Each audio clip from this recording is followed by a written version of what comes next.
Thank you, Mr. President. Asma Khalid with NPR. I have two questions. Earlier, you spoke about the ceasefire plan between Israel and Hamas.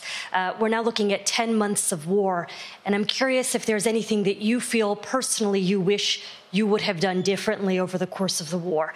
And then secondly, if I may, I wanted to ask you about your presidential campaign. I remember covering your campaign in 2020, and there was a moment where you referred to yourself as a, quote, bridge candidacy, a transition to a younger generation of leaders. I want to understand what changed.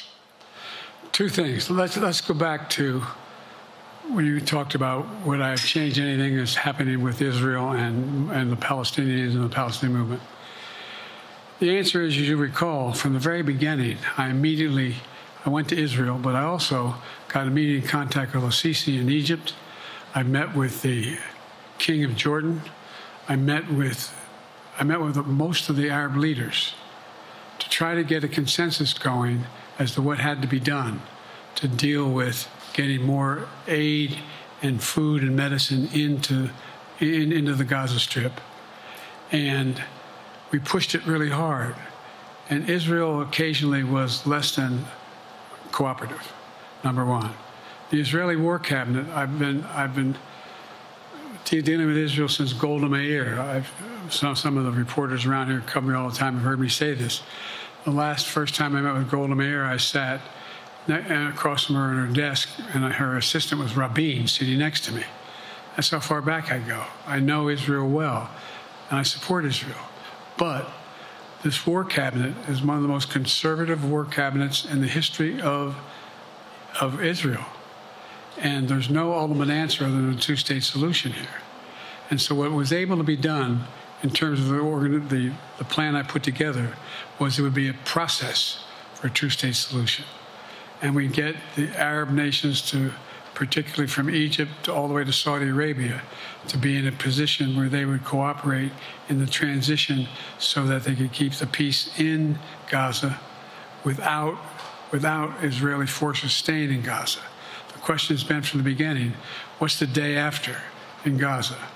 And the day after in Gaza has to be, the end of the day after has to be no occupation by Israel on the Gaza Strip, as well as the ability for us to get in and out as rapidly as you can, all that's needed there. I've been disappointed that some of the things that I've put forward have not succeeded as well, like the port we attached from Cyprus. I was hopeful that would be more successful. But that's why when I went to Israel immediately after the massacres that occurred at the hands of Hamas, the one thing I said to the Israelis, and I met with the War Cabinet and with Bibi, don't make the same mistake America made after bin Laden. There's no need to occupy anywhere. Go after the people who did the job.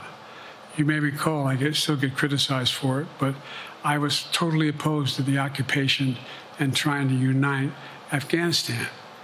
Once we got bin Laden, we should have moved on, because it was not no one's ever going to unite that country. I've been over every inch of that, not every inch, the entirety from the poppy fields all the way to the north. I said, don't make the same mistake we made. Don't think that's what you should be doing, is doubling down. We'll help you find the bad guys, Sinwar and company. And all this criticism about I wouldn't provide when the weapons they needed. I'm not providing them 2,000-pound bombs. They cannot be used in Gaza or any populated area without causing great human tragedy and damage. But remember what happened when you had the attack on Israel with rockets and ballistic missiles. I was able to unite the Arab nations as well as Europe, and nothing happened. Nothing got hurt. It sent an incredible lesson to what was going on from the Middle East. So there's a lot of things, in retrospect, I wish I had been able to convince the Israelis to do. But the bottom line is we have a chance now. It's time to end this war. Doesn't mean walk away from going after Sinwar and Hamas. And if you notice, you know better than most, there is a growing dissatisfaction on the West Bank from the Palestinians about Hamas. Hamas is not popular now. And so there's a lot of moving parts.